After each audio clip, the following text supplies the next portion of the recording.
Bismillah, read.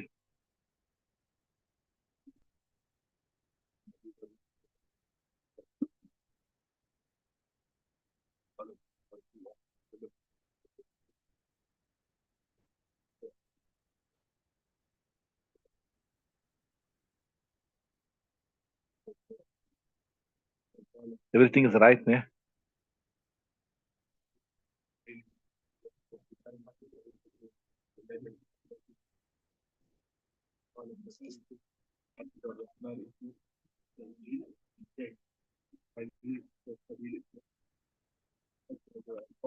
فرأيت عبد الرحمن بن شرحبيلة إلى ابن حسنة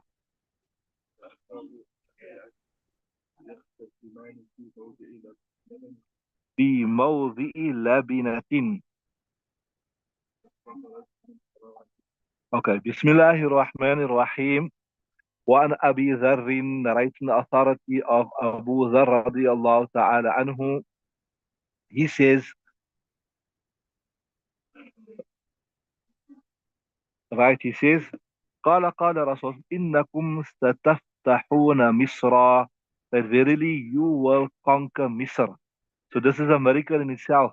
That imagine people living in the desert, hardly anything to eat, and here it's being told to them they're going to conquer one of the biggest civilizations. Because remember, Egypt was a big civilization, one of the oldest civilizations, right? ستفتحون مصر وهي أرض, and it is a land يسمى فيها القيراط. It is a land, in it is something called القيراط, right? فإذا فتحتموها, when you conquer it, فأحسنوا إلى أهلها, then do good, be good to its people. فإن لها ذمة ورحما, to its very for this land there is a protection, ورحما, and there is uh, a family lineage, there's a family link with it. أو قال ذمة وصهرا, or the Rawi is doubting. He said, for it is a protection, and sihra, welcome the Quran. فَأَجْعَلَ لَكُمْ نَسَبًا وَصِهْرًا. He's made for you family, nasab, وَصِهْرًا, mean in-laws. In-laws is your adopted family. So, فَإِذَا رَأَيْتُمْ رَجُلَيْنِ يَخْتَصِمَانِ فِي مَوْضِعِ لَبِنَةٍ, when you see two people, يَخْتَصِمَانِ فِي مَوْضِعِ لَبِنَةٍ, they are disputing in a land to the extent of a brick, right? فَاخْرُجْ مِنْهَا, then leave this land. قال, this Rawi is who? Abi Dhar. He says, رَأَيْتُ عَبْدَ الرَّحْمَنِ مِنْ شُرَحْبِيلَةٍ, that I saw with my own eyes the manifestation of this prediction. I saw Abd al-Rahman ibn Hassana وأخاه, and his brother Rabi'a, they were يختصمان, disputing في موضع لبنة, with regards to the extent of a brick. I saw them write exactly the miracle prediction. فخرجت منها, so I left from it. رواه مسلم, Imam Muslim narrated this particular riwayat. So remember, we're discussing the miracles of Rasulullah Sallallahu Alaihi Wasallam. I told you, you know, you can say people that hardly had anything to eat. And, it's difficult to believe that they are being told that you're going to conquer Egypt. Who was the Fatih of Egypt? As Amr ibn As, remember that great difficulty he had in conquering Egypt, because it was a far land, it was far from Arabia, and it was long distance, etc. The further the place away that you're fighting it, logistics, getting the supplies, all that type of thing, right? So it was difficult. So Nabi Sallallahu said, "Fiha al-qiratu, fiha yusamma fiha something is there. It's called a qirat." So what does this mean? Qirat is normally like a measurement, or it's a currency. So if you look at the translation, yusamma fiha al-qiratu, There's something which will be on the tongues of the people often. Kirat, kirat, kirat. So what do you mean? If the people are taking the word kirat, what do you understand from that? They're saying kirat, kirat. What does it mean? What would you say it means? What would you say it means? If you say kirat, kirat, kirat, people are saying all the time. So say kirat is a currency. What would it mean? Huh? Loud? I can't hear. They are obsessed with money. They are obsessed with money. That's what he's saying. Like how you say, if you're obsessed with, you say, give me 1 rand, 2 rand, 3 rand, 4 rand, 5 rand. You're speaking about money all the time. You're speaking about money all the time. So you something that is mentioned in it is called a qirat, right? So what does it mean that they keep saying rands all the time? $1, give me $2, give me. They are obsessed with money. Like when it was ISIS, ne? Before remember when ISIS was a couple of years ago, was it 6, 7, 8 years ago? Remember when ISIS? So people went there. They say, although although maybe the leadership, Allah Ta'ala knows best, they were trying to establish Islamic rule, but the people on the ground, they knew no religion. The only religion they knew was the dollar.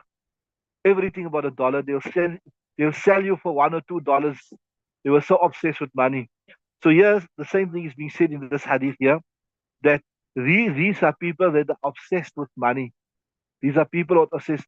Do you know that the taxi drivers in Egypt, they are synonymous for being scammed? Do you know that? Have you heard a story before? They'll tell you that I'm going to charge you, just example, from here to there, 20 dirhams, right? And back. But when you come there, they say, no, it's 20 dirhams to come here. If you want to go back, you have to pay another 20 dirhams.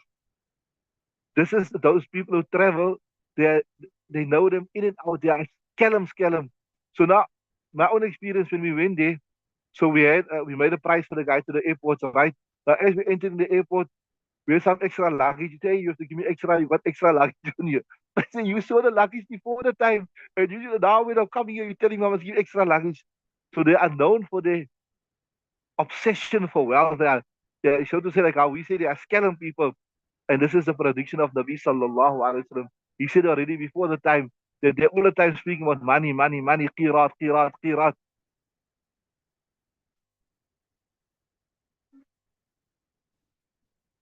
Yeah. So they love money so much, and all the time they're speaking about money.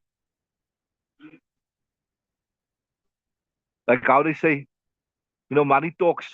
Anything you do, anything you want, you just in Urdu they say, paisa bank or tamasha dek.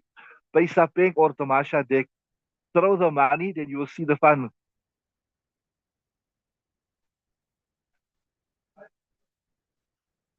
Imam al-Tahawi, né? That he was this book we do Asilu Samaya Muya, and there's another book we also do in final year. He said he was from Egypt, so he say that Qirat doesn't mean this. He gave a different spin to the hadith, maybe because he was an Egyptian also, so you want to protect the integrity of the Egyptians. He said Qirat is actually a swear word. He said Qirat is a swear word, so it's an abusive word, so they will use this word a lot.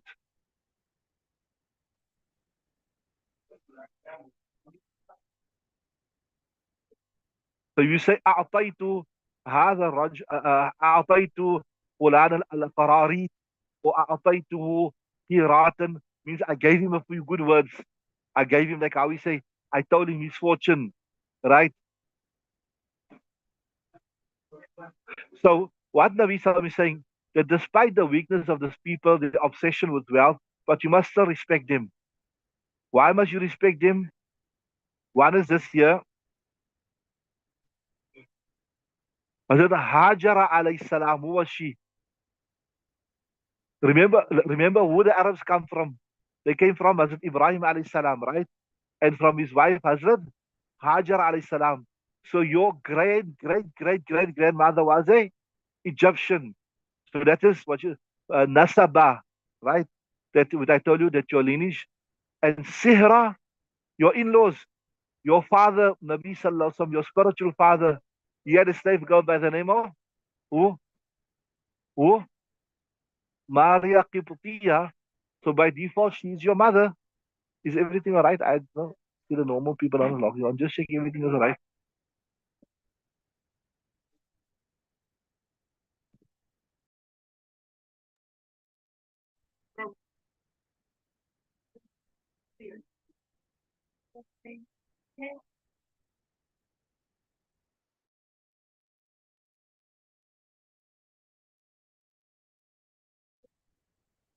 Right? Okay.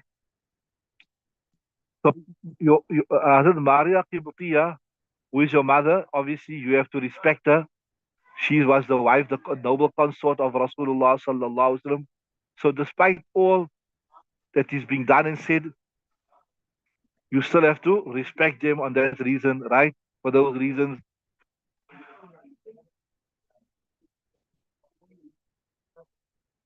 Labina, what it means a brick.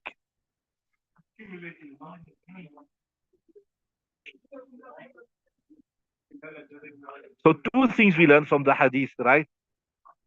The one thing we learn from the hadith is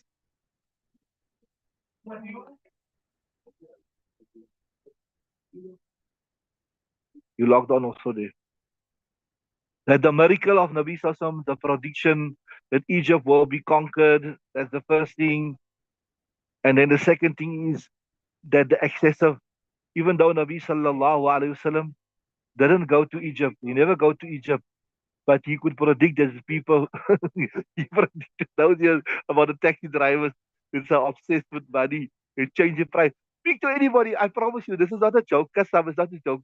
Speak to anybody that went to Egypt, they'll tell you how scam they are.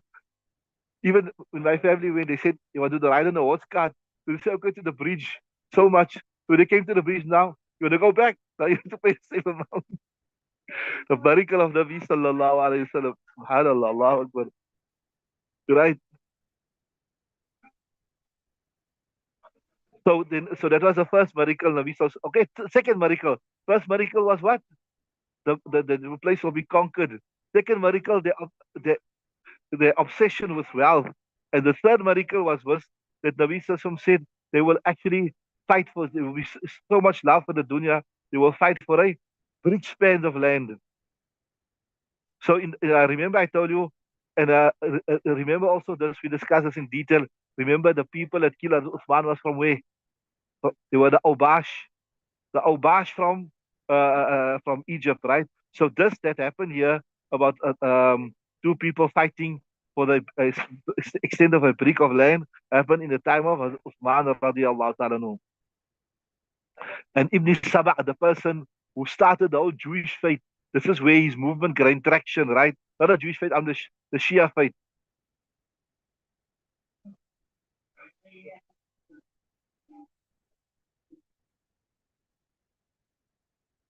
And if you look at today, the people in Gaza, they are starving there, isn't it? Who's blocking? Who's blocking the Rafah crossing? One of the main crossings that goes into Gaza. The Sisi, the Egyptians, if they to open, remember even the convoy from South Africa went, they wanted to break the siege and the blockade on Gaza. Who stopped them? Who arrested them? Who confiscated their passports and sent them back to South Africa? So the Egyptians are the slaves of the Zionists of the America. Read the next hadith.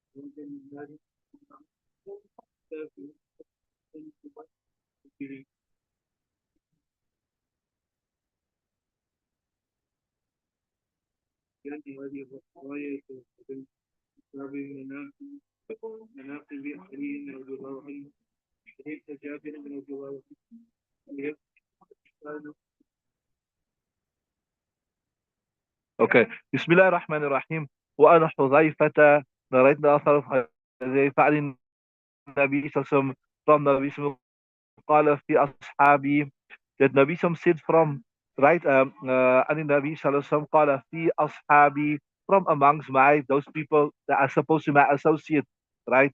وفي رواية, and another riwayat, he said, made it more general, not from those people who are associated with me. We know from amongst those that associate with Rasulullah, they were munafiqs. في أمة.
Right now, we on.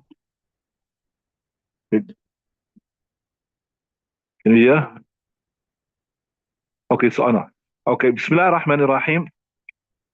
وأنا حذيفة, narrated on the authority of Hudhaifa عن النبي from Nabi صلى الله عليه وسلم قال في أصحابي, one riwayat is from my companions. We know that the companions, those persons to associate with Nabi صلى الله عليه وسلم, right? But you know they were munafiqin from amongst them. وفي رواية, and in another riwayat he said قال وفي أمتي, in my ummah.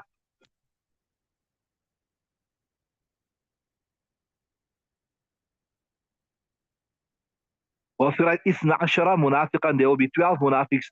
لا يدخلون الجنة, these people they will not enter Jannah. ولا يجدون ريحها, and neither will they get the smell of Jannah, even they will come close. حتى يلج الجمل في سم الخياط, until the camel enters into the eye of a needle, right? So this is normally an Arabic expression. Also in the Quran is mentioned. Some ulama say it means a camel that enters. Some ulama say, I don't know if you ever went to the harbor, you see this thick ropes that is used to moor the ships. Some ulama say that is the correct explanation actually. Obviously that thick rope, it is virtually impossible, it can never enter the eye of a needle. It's something to show improbability. حتى يلج الجمل في سم الخياط.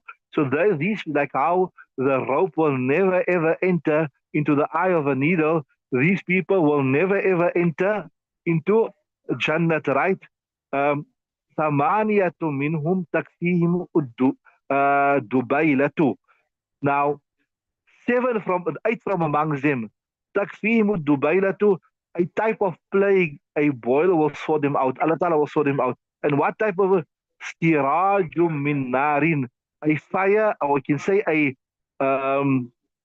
flame of fire, right? يظهر في أكتافهم, it will appear in their shoulders.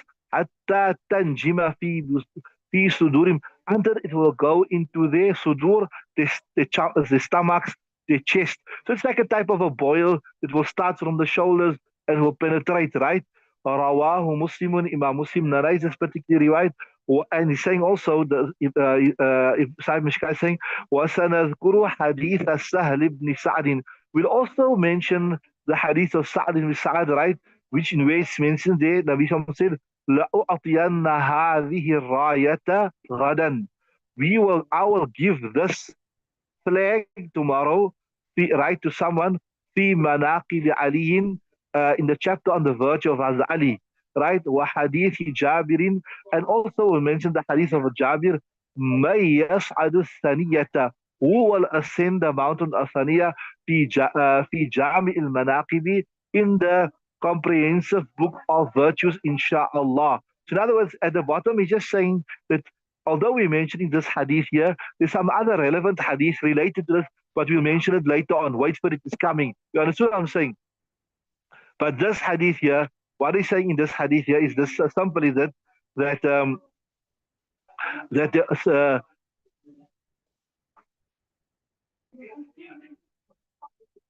in the time of Nabi Sallallahu Alaihi Wasallam, when he was returning from Tabuk, there was 12 munafiqeen. They wanted to kill Rasulullah Sallallahu Alaihi Wasallam, and they were plotting to kill Nabi Sallallahu. But this is what Nabi Sallallahu is speaking about, that these 12 people that plotted to kill me, Allah Ta'ala will destroy them through a type of illness, a type of plague or something. Dubayla too.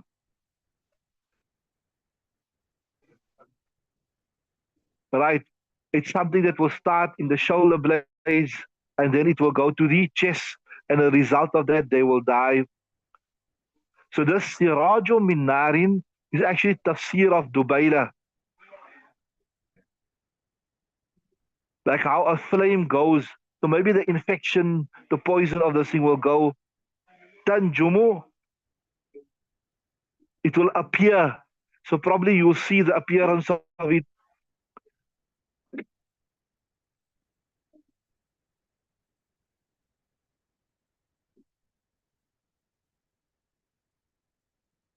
I told you in English you call it a plague or a disease. So this, and it happened as such. So there's another miracle of Rasulullah sallallahu alaihi wasallam that manifested itself, like Nabi Sallallahu said, that they will get this people تقفيهم الدبيلة سراج من نار يظهر في أكتافهم حتى تنجم في صدورهم. So another miracle of Rasulullah sallallahu alaihi wasallam. Okay, read the next hadith. Alhamdulillah, that brings us to the first Sani. Read the Quran.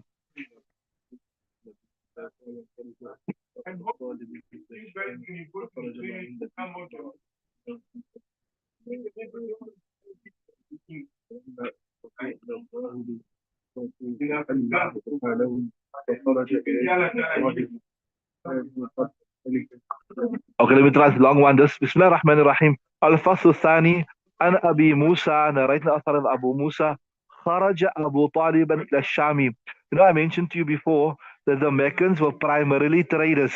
There was no real agriculture there. So they had to go out to make a living, buy things, the rich in, like how today, you know, we have importers, people importing things from China, etc., etc. People would go, they would bring things from Sham because that was where the civilized world was.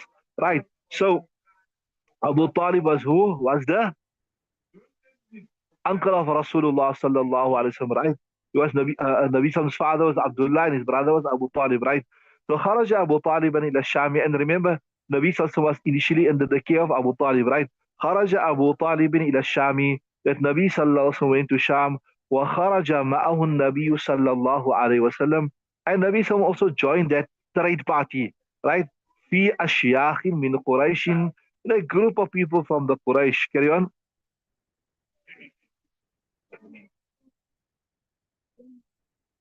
فلما أشركوا على الراهب. Loud, loud.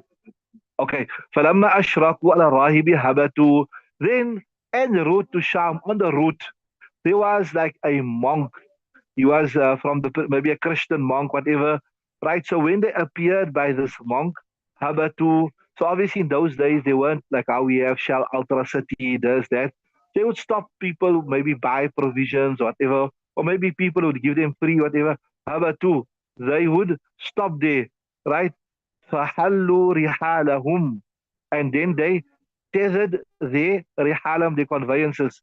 فَخَرَجَ إِلَيْهِمُ الرَّاهِبُ, so this monk came to them.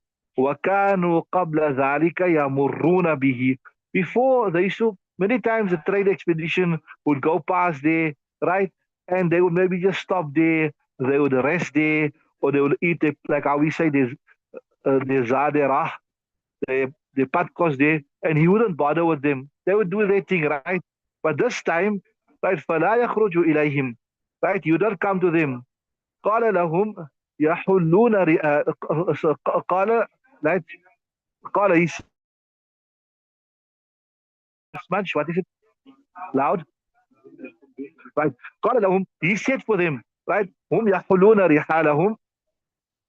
So فلا يخرج, you didn't come to the, you didn't, initially you didn't come out to them, meet them. So قال, قال, what you got after that? Yeah. He said, فهم يحلون, so while they were busy, like, you know, this, what do you say, unsaddling, yeah, that's the word I'll say. They were unsaddling. Halayro means to open up their saddles, right? Right. So while they were taking off their saddles, like taking the burden of the camels, whatever, فَجَعَلَ يَتَخَلَّلُهُمُ الرَّاهِبُ, the monk was going between them, حَتَّى جَاءَ, like as though he was searching for somebody amongst them, understood? حَتَّى جَاءَ فَأَخَذَ بِيَدِي, and then he found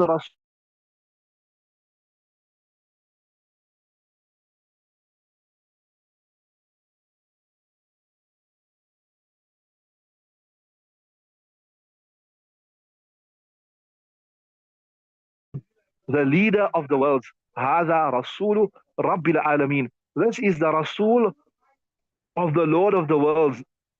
In other words, he was a scholar of the previous books, and he studied the previous books, and he knew the description of Rasulullah sallallahu alaihi wasallam, and he knew the time for Nabi Sallam to come was right. That's how he recognized Rasulullah sallam. Are you with me? Carry on. So he said, so he saw him and he recognized him, and he said, that is why Allah Ta'ala says in the Quran, يَعْرِفُونَهُ كَمَا يَعْرِفُونَ أَبْنَاءَهُم. So the previous scholars, they recognize that Muhammad sallallahu alaihi wasallam is a true prophet, like how they recognize their own children, like how they recognize their own children. So he said, يَبْعَثُهُ اللَّهُ رَحْمَةً لِلْعَالَمِينَ. Allah Ta'ala will send him as a mercy to the world, right?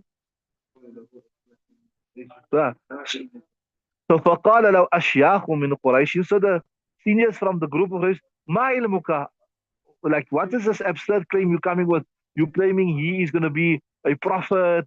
ما علمك, what is your knowledge? What prompts you to make this statement, right?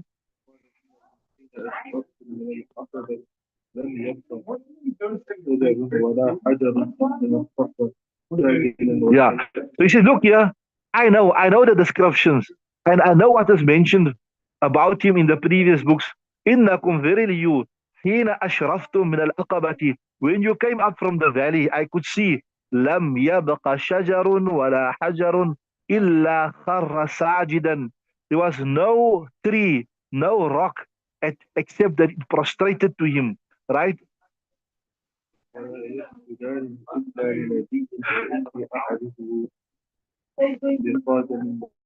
Right. So I knew, so what he's saying here, look here, I knew the time for the advent of the prophet was right, because he studied the previous books, right?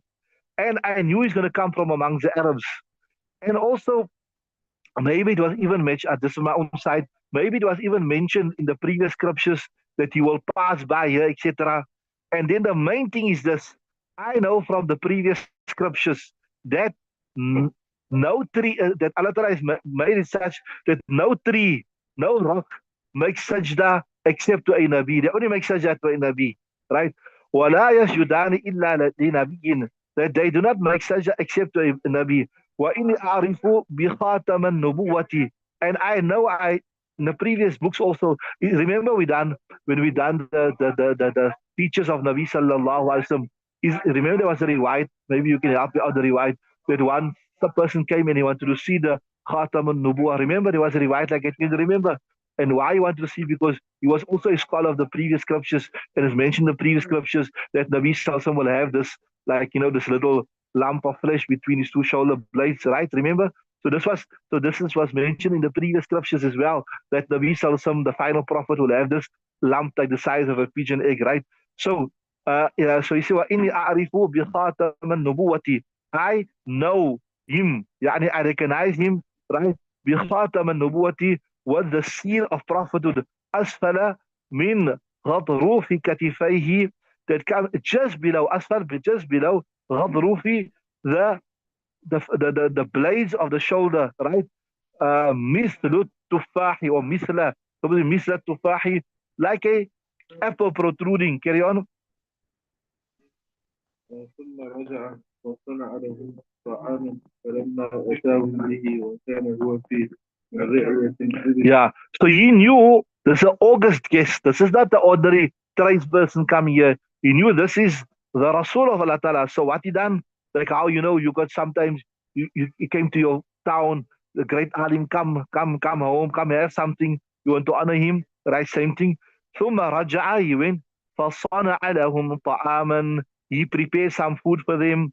فلما أتاهم به, so when he came back, وَكَانَ وَفِي رِعْيَةِ الْعِبْلِ, Rasulullah sallallahu alaihi wasallam, to them he was just a little boy, right? So he was sent to graze the camels, right? فَقَالَ أَرْسِلُوا إِلَيْهِ, he said, no, no, this is the main person that I want to honor. Call for him, right? Carry on. فقال أرسل إليه فأقبل وأقبل وغمامة تذله. Right. So when فأقبل, they called him that, look, this man, this Raib is calling you. وعليه غمامة, upon him was what? He was a cloud to ظله, that was shading him. That was as Nabi sallallahu alaihi wasallam was approaching them from the place where he was grazing the camels. A cloud followed him and shaded him, right? غمامة تظله, right? فلما دنا من القول وجدهم قد سبقوه إلى فيء شجرة, with this word. So when he came, he saw everybody else was already in the shade. So there was no place in the shade, right? فلما دنا من القوم وجدهم سبقوا إلى فيء شجرة, right? There was no place in the shade for him. فلما جلس, then when he said مال فيء الشجرة عليه, subhanallah, that he wasn't in the shade, but the shade actually moved towards him. The tree, okay, not the tree, but the shade, it shaded him, so to say. فلما جلس مال فيء الشجرة عليه فقال انظروا إلى فيء الشجرة مال عليه. So the scholar said, see, I told you this is not the ordinary person. This is a special person. See, mala fay'a, right? That see, the shade actually moved towards him, and he said, "Anshudukumullah, I implore you by Allah Ta'ala, ayyukum waliyuhu, who is his guardian? This is not the ordinary person that you have in your midst here." قالوا Abu Talibin. They said, they responded that Abu Talib is his wali, his guardian. فَلَمْ يَزَلْ يُنَاشِدُهُ, he continued employing him. حَتَّى رَدَّهُ, he said, look here, this is a special person. At this young age, he needs to be looked after, he needs to be treasured. You can't send him on this long, treacherous, torturous journey, right? حَتَّى رَدَّهُ Abu Talibin, and Abu Talib sent him back. وَمَأَهُ Abu Bakrin, right, he sent him back. In other words, he returned him. You go back to the safety of Makkah. So رده أبو طالب وبعث معه أبا بكر وبلالا. What you got there, minds a bit? What you got there? What you got there? أبا بكر وبلالا. He sent with him Abu Bakr and Bilal. وزوده الراهب, and the Rahib gave him من الكعك. We'll discuss this. Was zayti, and some zayt, some oil as the road food. Rawahu Tirmidhi. Imam Tirmidhi narrates this particular riwayat. Okay, so the hadith is quite self-explanatory. The miracles that manifested. Just put on page here. Somebody's looking for the page, please.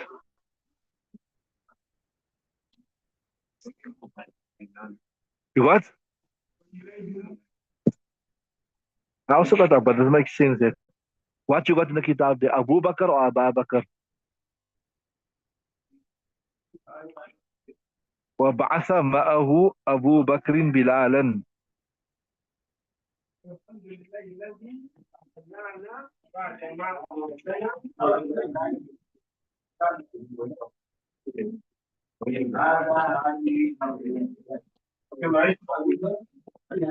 So what it means, so if you take it again, وبعث معه أبو بكر بلال. Abu Bakr sent him with Bilal.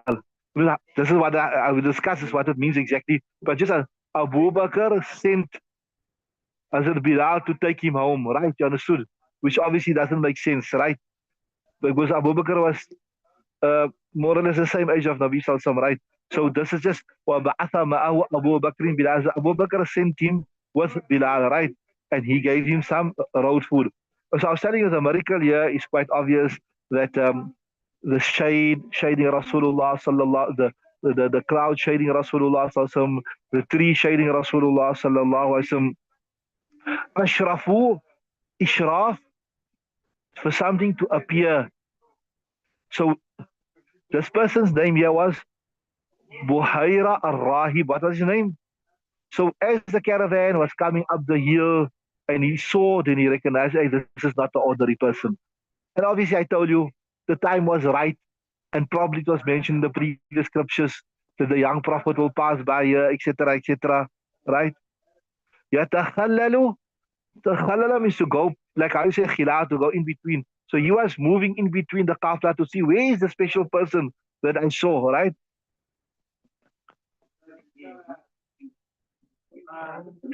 It's mentioned from the books of Sirah that Nabi Sallallahu was 13 years old. How old was he when this happened? He was 13 years old. So probably his uncle wanted to train him up, etc. So this Ghatroof,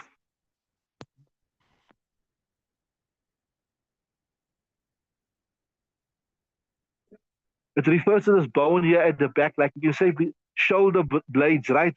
Ghatroof, the blades of the shoulder,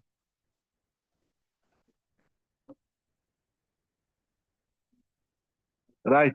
Then it says here, Mislat Tufahi. Now we know, we discussed this, we know it was not the size of an apple. It wasn't, it was much smaller than an apple. It was more like the size of a pigeon egg, yeah? Remember? It was the size of a pigeon egg. So here the comparison is not in the size. The comparison is just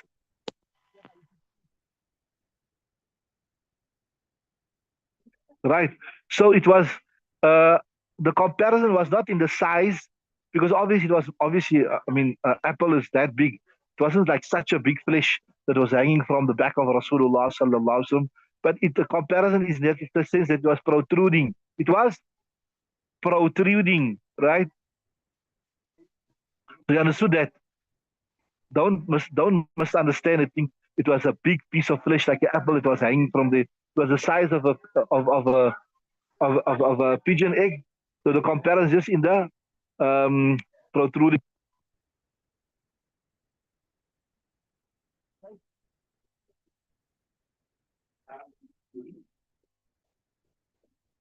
What?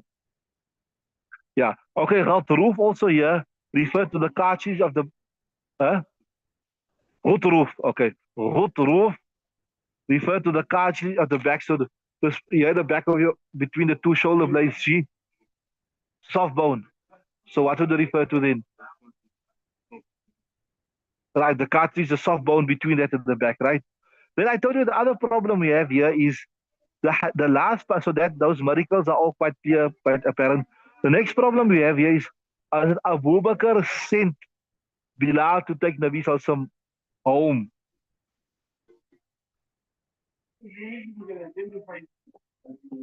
Whilst we know that Abu Bakr was actually 2 years younger than Rasulullah Sallallahu. So if Nabi Sallallahu was 13 years old, Abu Bakr was younger than him, and Hazrat Bilal probably wasn't even born. So what does it mean that Abu Bakr sent Bilal to take Nabi Sallallahu home?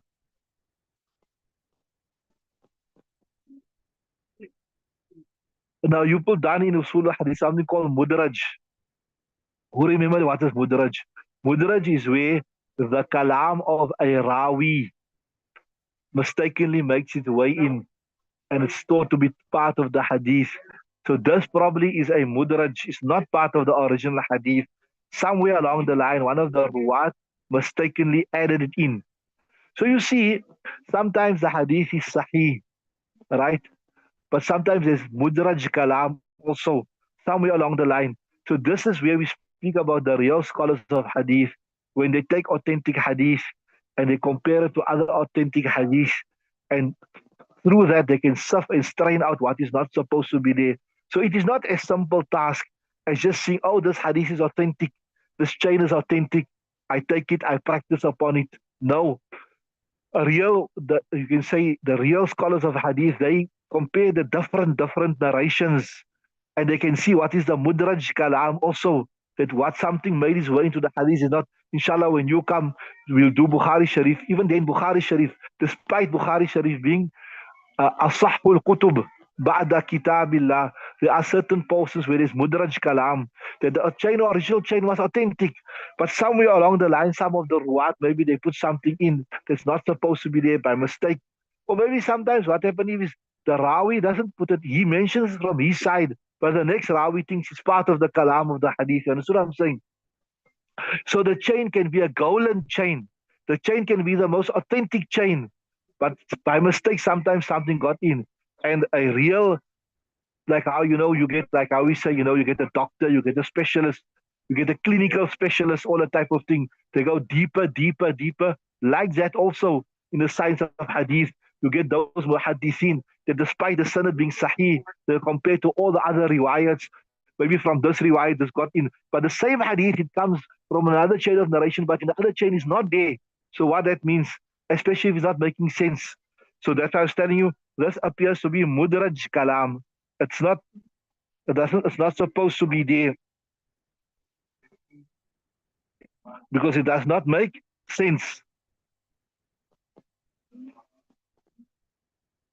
So the several miracles I mentioned here, that this the tree is making sajda, and then the monk predicting that this is going to be a prophet, etc. Remember we discussed this.